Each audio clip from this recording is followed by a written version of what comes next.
Ladies and gentlemen, welcome to the Esports Report Daily Update. Chris Puckett and Benson back live from the New York City studio.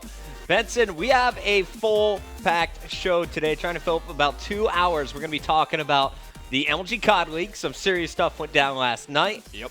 We'll be talking with Josh, one of the top players in the UK. Too young to attend CoD Champs, but he knows all of the top teams coming out of Europe, and he'll be giving some special insight on one of your favorite squads, Epsilon. Yes, I'm quite excited to see what Josh has to say, because I know he was at the European qualifiers. He was doing some great analysis, and I'm curious to see what he can bring to the show today. It's going to be great. And then, of course, we have FaZe will be the second team. We're looking to highlight one American squad and one international squad, a team outside of the U.S. that will be attending the CoD Championships at the end of March. Why international? It's like, well, if you're in the U.K., they're not international to you. But for most of the American audience, these are the teams that are coming in to try and dethrone the top American teams. But FaZe will be that U.S. squad that will be looking to highlight. They placed, I believe it was 4th at the MLG U.S. Championships. So they're looking to improve on that placement and finish in the top 3 at CoD Champs. Yep. We'll tell you what we like about them, the difficulties that they'll have getting to that finals, and what we can expect to see from them. We'll also be showing some gameplay. We looked at your notes from yesterday, and a lot of Twitter feedback said would love to see more games, would love to see more highlights. So we've gone through kind of the VOD archive, picked out some really good ones for you. Benson has been doing his little minion work, going through all of the best stuff. Yeah, it's been good though, because I've got to see so many different games which I haven't actually seen, because obviously, when you're casting at an event, there's going to be games where someone else is casting and you don't see it. So you see some epic moments, and I saw some games today when I was trolling through the interwebs, I should say, and I was just like, wow, these two teams look really good. Some powerful stuff out there. So we'll be doing all of that, and we should kick it off with our MLG CoD League recap. Yes. Yesterday we set it up for you guys, letting you know that FaZe was on top, but there was quite some mobility that we could see. Strictly Business was playing there with Optic Gaming, Curse Youth, and Curse New York. Now coming into the day, Optic, I believe, was in 8th place. We had Curse Youth all the way at the bottom in 10th, and Curse New York just below Optic in that 9th slot. Yeah. Benson, what happened last night? Because we talked about it. If Optic wants to finish in the top 6 and get to PAX, all of these teams at the bottom, if they want to get to PAX, they had to win 3-0 last night. Kick us off with the first story here from our CoD League. So the big result, as you can see a sort of table there for you, was Optic yesterday. They went up against Curse New York and they went up against Curse Youth. Those two teams were at the bottom of the table. And sadly, Optic just weren't able to beat either of those two teams. And that was the first big upset, because me and you both sat here yesterday. We were both saying how, yep, I'm feeling confident. It was a good day for them. Yeah, I was thinking, all right, they're playing two bottom teams. They should be able to pick them up. But, you got to give Curse NY and Curse Youth some big props. They played very, very well. And the actual first game of the night was actually Curse Youth versus Curse NY. And Curse Youth came out on top 3-1. So it seems as if they've really picked their act up. And I was actually tuning in with Curse NY while I was sending some emails last night, and there's a little bit of contention on this squad. Revan was not communicating, said he had some headphone issues. His teammates were getting very frustrated. Wow. At one point, they tried to sub in Next for him. But Curse New York, regardless, with all of those difficulties, were able to take down Optic Gaming. Yep. We should mention that Optic went all the way to Game 5 against Curse Youth and against SB, and they lost both of those. They were Freight Search and Destroys. The game mode that they beat Curse New York in to get to the Call of Duty Championships, they lost both of those. So Curse New York's only win was over Optic. But Curse Youth, kind of the surprise here of the night, going 2-1. Yeah, I was really impressed with them. They needed to really pick things up, and they managed to do so. But it is worth mentioning, Curse Youth versus Optic Gaming. Optic were 5-2 up in Search and Destroy Game 5, and Curse Youth somehow mounted a comeback. I'm not entirely sure how they did it, but you've got to give them some serious props. But no real surprise to anyone. Strictly Business yesterday. US champions. A lot of people being very concerned. I think you brought it up on a show 2 days ago or so, where you're saying, people think, it could just be a fluke. 3-0 yesterday. Clean sweep. Pretty easy day for Strictly Business. They did have a tough battle against Optic going to that Game 5, but they went clutch again.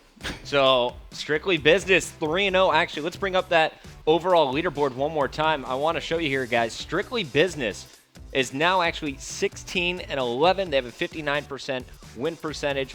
They will be, I believe, in second place So Yes. very strong games from them. They're looking like a top contender, trying to make a run for that top spot at COD Champs.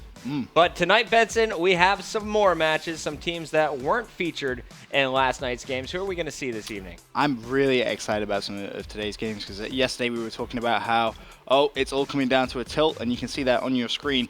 The games that we have today, FaZe Justice kicking things off at 7 p.m. Eastern, Curse Youth versus Curse LV, so another Curse family feud at 7. But that FaZe Justice game, you have to put massive emphasis on this, especially if you're an Optic Gaming fan.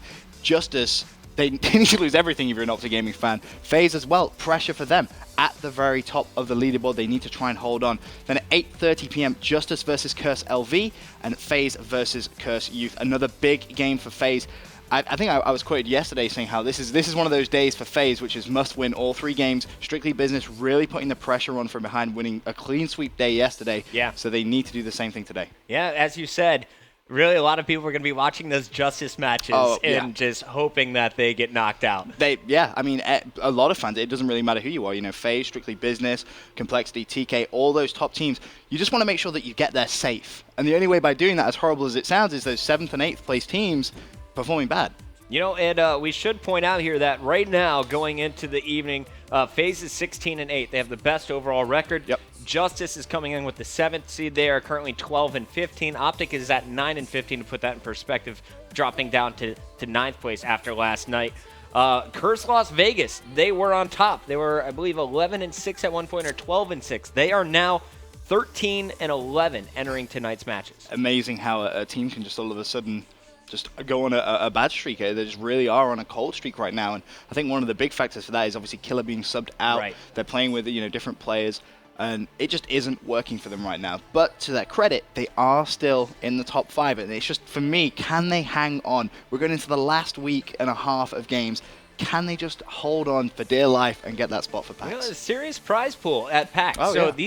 these teams, especially squads like Justice, Curse Las Vegas, Curse New York, the teams that did not qualify for COD Champs, this is really what they should be focused on. And I know there's some rivalries now brewing within the Curse organization, players not getting along, but man, I feel like someone just needs to slap all of them and just say, wake up. There's some prize money. You're not competing for $1 million. But don't discount the check you can get at the end of April. Right, exactly that. They definitely need to just get themselves together, just sort out all those antics, because you can't be having that. When you're playing against some of the top teams, if you have any small problems, they are really going to shine through. And top teams out there, like Strictly Business, like Complexity, they are going to make you pay for those little mistakes. But it is also worth mentioning, we saw earlier on in the day a little bit of news that we both kind of predicted yesterday as well, involving Spacely and John. And I'm really excited about this because we were both singing their praise yesterday, and we were saying it'd be awesome if they teamed. Earlier on this morning, tweet came out from Spacely. Apparently they're teaming now.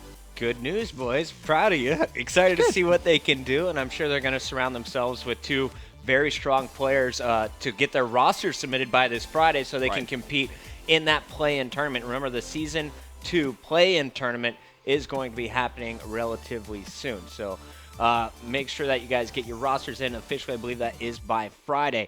Now, Benson, we've kind of gone over all of the COD League updates. Any one storyline out of there that's kind of shocking you or surprising at this point? Who are your teams to watch now moving forward for the rest of the week? You have to be watching Justice and Envy. They're 2 teams which are in a little bit of a quaky zone, that they need to pick up those wins, as well as that Optic Gaming. Obviously, they need to just go on a massive win streak. I believe they have 12 games left, or it may be 9 games. It's one of the 2. I'm not sure, because obviously Monday's game were postponed due to players traveling. Right. I was trying to do the math yesterday, and it got very late very quickly, so forgive me on that one. Obviously, FaZe and Strictly Business, the 2 teams right at the very top. Complexity, personally, I don't even think you need to watch out for them. I think they're going to cruise through, as everyone expects, so consistent, and that should guide them to the guaranteed spot packs. We'll see what happens. Plenty of games still yet to be played, so don't count out any of these teams. If you were watching the streams last night, as I know lots of you guys were, send us your tweets. We're going to a quick commercial break. I'm at MLG Puckett. He's at Benson_EU.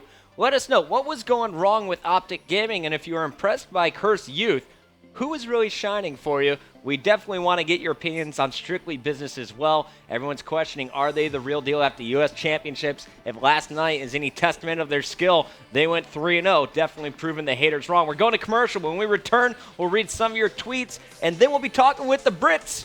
Mr. Josh is coming on to talk about Epsilon, one of the top UK teams competing at the Call of Duty World Championship.